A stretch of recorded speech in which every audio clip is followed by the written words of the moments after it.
biraz fərqli mənzərədir.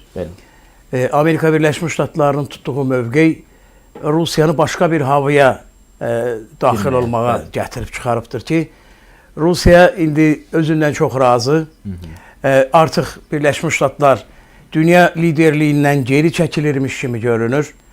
Birləşmiş Ştatların tutduğu qeyri-müəyyən mövqey əlbəttə Rusiyanın əlini gücləndirir və Rusiya artıq başlayıb həm psixoloji baskı qurmağa, təzyiq etməyə, ona görə də Ukraynanın ərazisinə vurduğu zərbələri intensivləşdirib və Medinskinin İstanbuldakı görüşdən sonraki danışığı siz çox yerində onu qeyd elədiniz. Biz İsveçlə 21 il döyüşmüşük, nə qədər istəsəniz vuruşa bilərik və indi 5 vilayətdən söhbət gedir, sonra 6-cıdan söhbət gedəcək deyə bu cür psixoloji baskı qururlar. Əslində isə baş verən nədir? Birləşmiş Ştatlar yenə sözümün əvvəlində söylədiyim kimi yanlış mövqe tutubdur və əvvəllər yəni Rusiya ilə xoş münasibət saxlayaq, atəşkəs rejiminə nail olaq, yəni qapıları bağlamayaq kimi hər kəs Donald Trump'ın seçdiyi bu taktikanı sanki dəstəkləməyə başladı. Ancaq indi yaranan şəkil ondan ibarətdir ki, yaxın şərqdə səfərdə olanda Donald Trump dedi ki, mən əminəm ki, Putin İstanbula getməyəcəkdir, çünki mən getməsəm o gəlməyəcəkdir, sanki ona dil verdi. Sonra dedi ki, mütləq biz görüşəndən sonra bu məsələlər həll olacaqdır.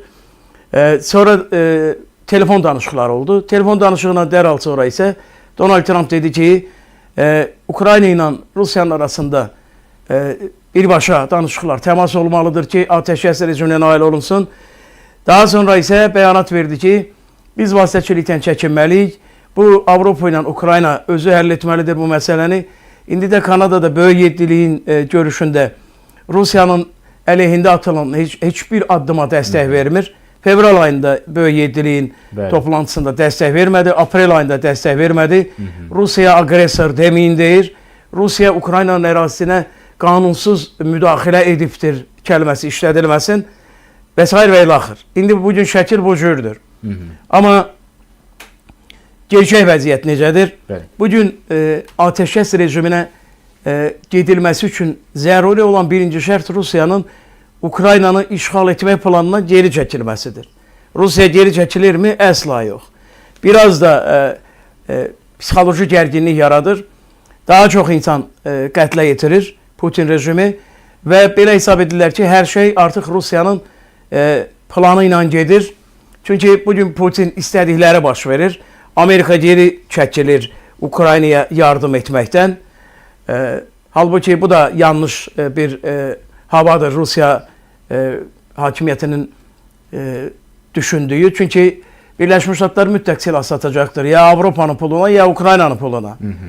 Birləşmiş Ştatlar İsrail ilə Ərəbistanın arasındakı, Ərəb dövlətlərinin arasındakı gərginlikdən bir səfərdə 4 trilyon dollarlıq bir sövdələşmə əldə elədi.